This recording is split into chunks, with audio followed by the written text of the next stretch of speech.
Hey everybody, welcome back to our live talk sessions. We're here in our second week of Foyr's e-design contest where we announced our movie Manor winner last week.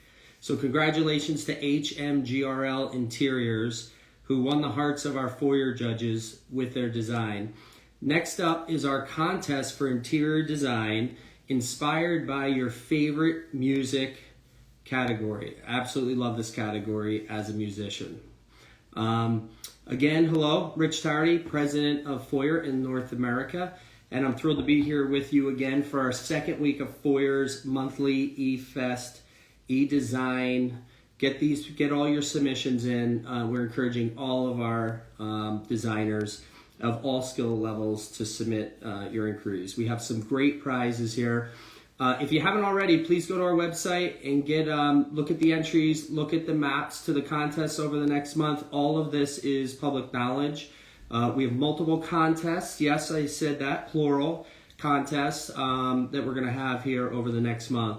Our website has the timeline and has an overview of everything that we have out there. So 4 things. E-Design Contest is running from May 25th to June 25th. You could be on a trial and still enter any of your designs in any of our categories. Also, up to $10,000 worth of cash prizes, which is fantastic. We have live expert talks with some of the most influential designers in the industry. We're here today with another. And we have an incredible panel of judges that come from all different walks of life, entrepreneurs, people that have been on TV, have written books, have been published in Forbes, things like that. So we're really excited. And Neo, again, our cloud-based software has become the fastest growing interior design software in the world, thanks to all of our raving fans, customers. Really appreciate all of you and what you do to drive this forward with us. So today we have Blanche Garcia, who's going to be coming online with us to discuss the new norms, being Zen, and thinking about design from a well-being point of view, which I think is really intriguing. So I can't wait to hear a little bit more. So in our third live session with Blanche Garcia, she's the principal owner of Garcia Designs. They're based in Montclair, New Jersey. And I am going to go ahead and bring Blanche on with us now into this.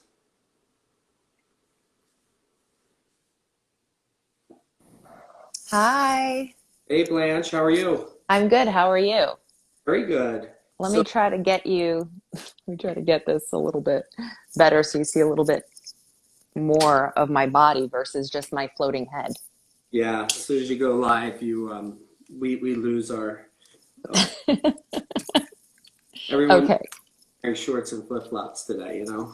I know, and everybody's doing this stuff from home, so like we all have our production studios in our house. Exactly.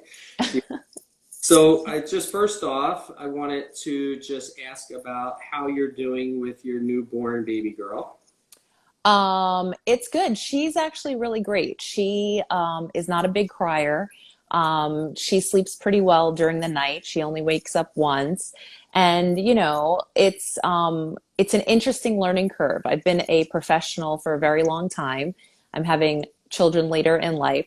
So managing all of that and still being a gun-ho Amazon woman in business is it's a very delicate balance. But Yeah. she's honestly awesome. Like I couldn't ask for a better kid. That's excellent. So tell us a little bit about yourself, your book, your business. I always like to open up so people can learn a little bit about your background. Sure. So I've been doing design now for about 25 years, and I also did some TV work for a couple of years there on Hotel Impossible for Travel Channel. So a lot of people know me through there.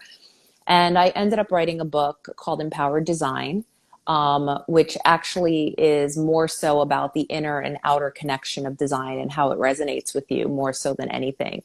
On top of that, I do a lot of residential and commercial design.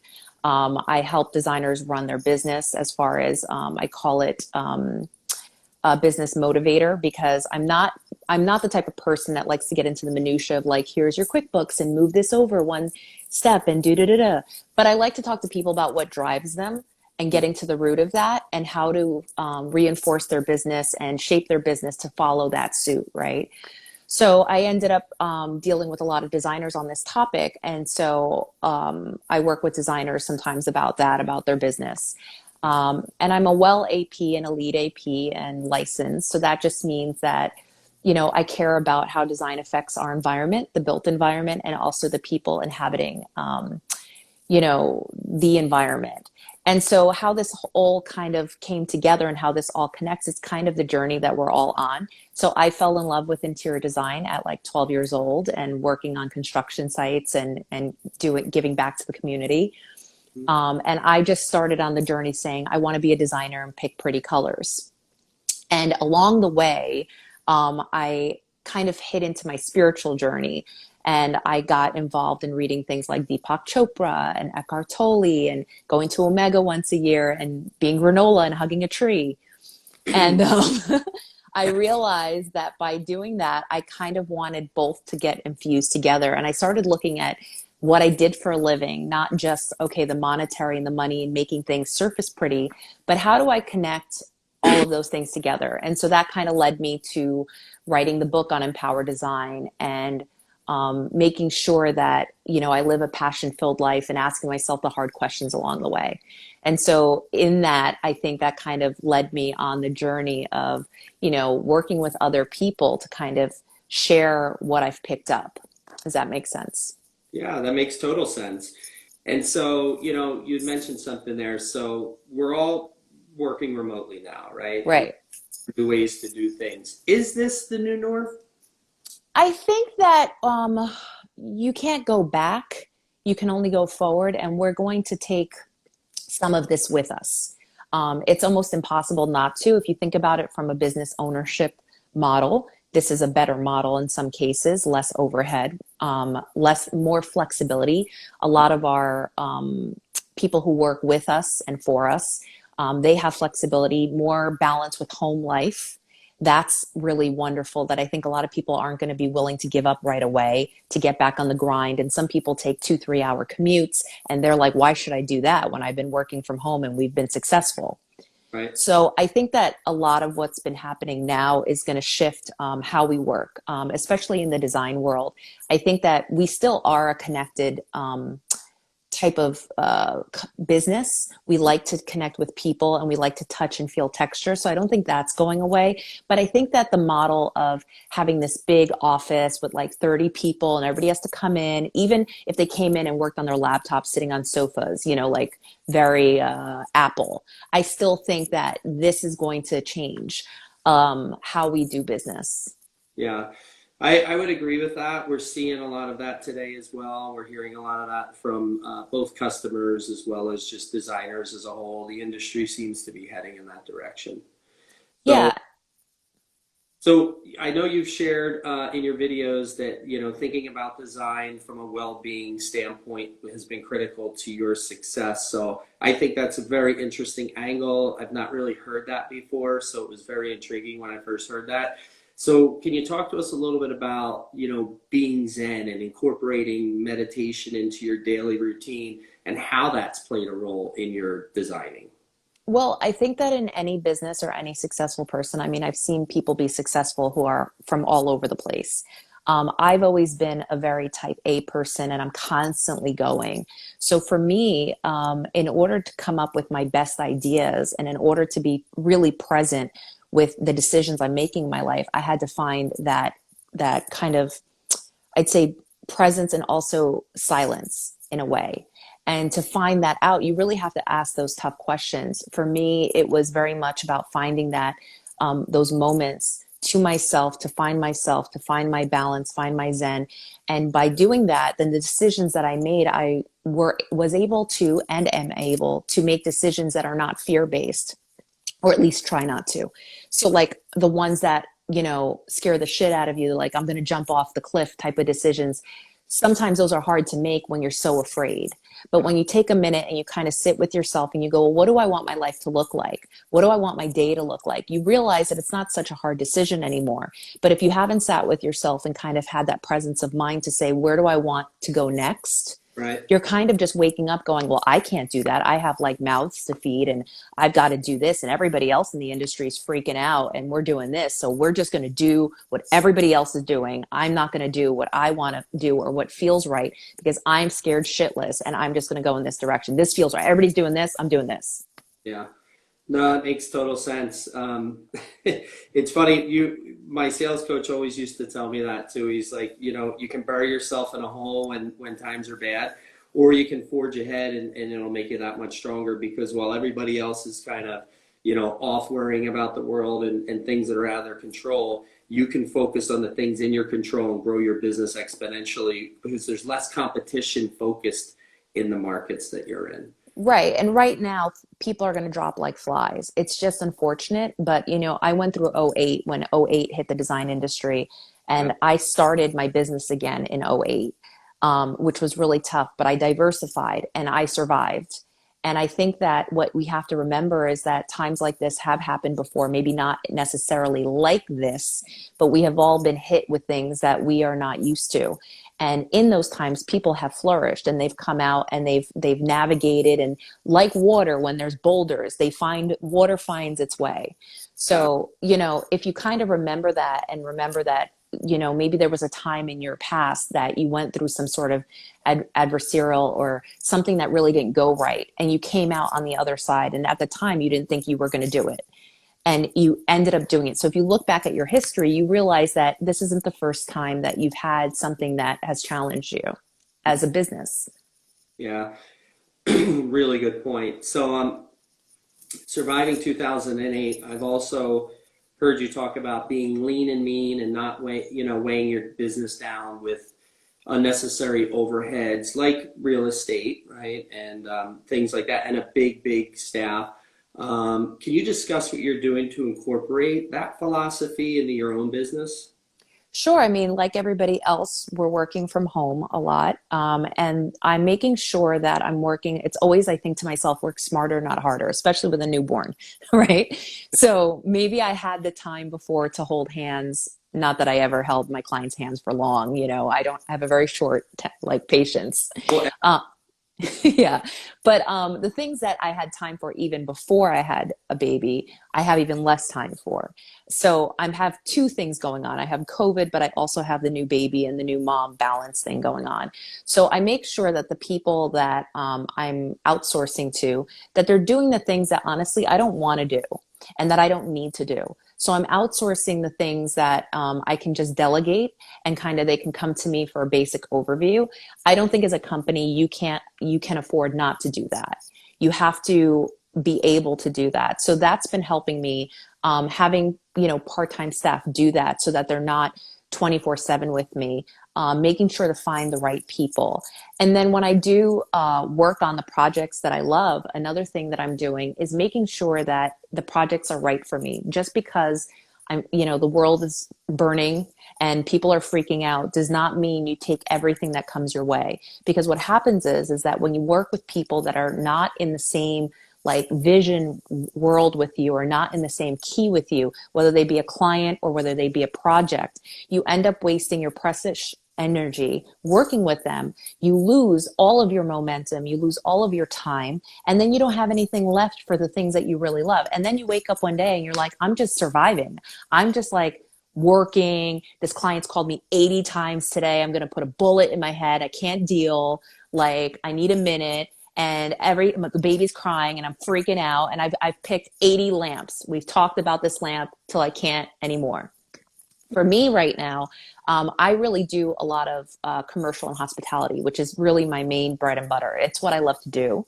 okay. And obviously right now with the construction, things have slowed down.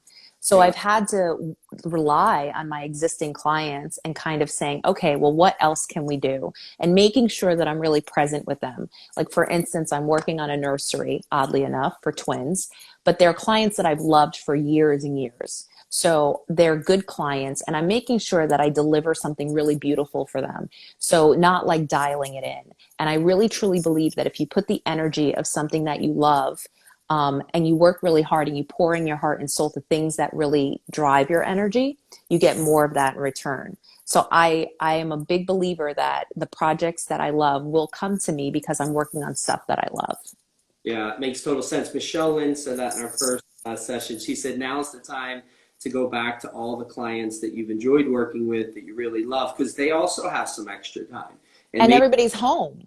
yeah, and they're looking at maybe a bathroom they didn't do, and they walk into it every day, and they're like, oh, I really should do something with this. So now's the time to kind of just give them a jingle, say, hey, I'm here. I'm looking to do some things. You know, do you have any projects, anything? Like, go ahead and just make yourself known, be present. And I think that's great advice for any and Well, all. I also think that be very aware of not to just cast a wide net, right? So, you could be calling people that you really even don't always love, where you're just like, oh, let me just give them a call and see if they have a project. But I think that it's a slippery slope, and we are also, all of us are kind of cooped up. We're in a new norm at this present time. We're kind of a little bit in stasis, figuring out which ways to go. And so we have to really take care of our mental health. So if you end up working on a lot of stuff that you don't really love, and working with people that you don't love, your day becomes something that can really, put you down a rabbit hole. So it's very, very important, I think, that you have to find the ones that really you feel passionate about, find a portion of the project that you feel passionate about, and do that, the majority of that, and try to outsource the things that really you hate doing if possible. And I know that sounds crazy, but it's the difference. We're all experiencing Groundhog Day. Do you want to wake up every day and do the thing that you hate most right now? Yeah, no doubt. And then, I've heard you also say, now's the time to learn, learn, learn, which I love that statement. And I think a lot of the folks that are finding us are taking the time to research and learn, to kind of really say, what type of tools are out there? What can I be doing? What best? Right. What have you done to kind of learn, learn, learn recently that's new for you? Well, I mean, right now, because I'm well AP and I'm also lead and all of those things, I have to keep up with my CEUs. So I've had 30 hours that I've been working on the past month and a half that are due in about 3 weeks. So I've been doing a lot of those, kind of like it's my school, and going over information that maybe I didn't know. The other thing is that I've been queuing in on different speaking engagements and different, like some of my peers, that you really don't realize that we all have a lot of breadth of knowledge, and we don't always talk to each other because we're so busy running on our own. I mean, we go to events and we hear speakers, but we're not always talking to each other. So when you don't know something, or something's like caught you up, I mean, I get calls all the time from other designers who ask me questions on how or what or whatnot. And so doing that, I think we can kind of all help each other out. And then also, I've been picking up Foyr and learning what you guys are doing and how to navigate your program. Yes. So that has been like interesting because we always try to do a lot of things in house. And so picking up new ways of doing things and how to best service our clients, that's what people can really be paying attention to right now. So when you're sitting there and you're bemoaning the fact that, a new client is not walking in the door, or maybe it's, how do you navigate all this? I really ask people to sit with yourself for a moment, maybe write down what you want your life to look like, and then think about what kind of what they need to learn to get to that point. And it could just be either taking up a mentor, or learning something that has to do with design or technical, like Foyr, and those types of things. Yeah. And so before we kind of like wrap up a little, and thank you, because all your points are so valid right now with the new norm, and just also not just day-to-day business, but how do you take care of yourself through this so that you can continue to keep your mind strong, keep your Right. health strong. But give me, and I was listening to one of your videos, and it struck me, and I'll mention the thing that struck me, but what do you want the crowd to know about you? This is your chance to kind of really, plug your business and what you're doing and what's making you different and stuff. You can leave us with some good ideas there. I think that everybody leaves an imprint on their business. And when we are out here as competitors, we go, well, there's not enough to go around, or like, how do I stand out and things like that. And you don't realize that it's really the you in your business that is the footprint or the imprint that people are resonating with. So for me, anything that I do, I like to think of myself as a creator. So I create on a lot of different levels. So not just design. I happen to do interior design, but I don't consider myself just an interior designer. So whether I'm writing a book or doing a TV gig or I'm public speaking or whatnot, just to be authentic. And so we always try to be like, if anybody follows on my social media, um, is that it's authentic. It's like very me. It's not, picture perfect all the time. And honestly, like right now we're doing this vlog series, which I really am enjoy doing. And it's something where if you follow me, you can follow on Instagram or on my website, bgarciadesigns.com, or on YouTube. We're showing different parts of my life. So whether it's the renovation of my house, or it's my design thoughts, or, what's going on for the day. Right now, we just released an episode yesterday on my Hotel Impossible episode, where I literally almost died by an iceberg, which was not a real iceberg, but it was a prop that I had made, and the guys dropped it on my head in the middle of the street in Juneau, Alaska. And that was a interesting episode, but it was my behind the scenes, like what I thought and what I was feeling in the moment. And so that came from a fan who asked, like, we want to see some of your behind the scenes of these things. So there's like a lot of that going on. So I think that right now it's just a really important time, and I'm hoping to keep honest and authentic in everything that I do, so you don't live a life half lived. So at the end of this amazing, crazy journey, or you don't look back and you go, I dialed it in. Yeah, that's awesome. So once again, just thank you for coming here. Blanche Garcia, definitely. Thanks, Rich. She's got a ton of really good information, great videos, has her book out there. Blanche had said in one of her videos, I may not always be the best in the room, but I'm the hungriest. And she was referring to when she's in the room with lots of different high-end designers, and so, which is kind of funny because I love that mentality. I can't even tell you how much I appreciate that mentality. But after hearing you today, I think, one of the best, you're definitely one of the best, and certainly the hungriest, and I can tell. So stay hungry, Blanche, and keep diving in with both feet. And as Jason Kelsey says, I'm a Philadelphia Eagles fan, sorry. Always says a hungry dog runs faster. And I do think that's just an amazing quote that he gave us. So thank you. Here, just sign up, get to our website, get your submissions in. We want to make this, like I've said over and over, we want our judges to have a really, really hard time making decisions on all of the different submissions. And there's just been some incredible designs that have been submitted. We get a chance to see all of them. So don't forget, get your submissions in, and happy designing, and we will see you tomorrow. Bye.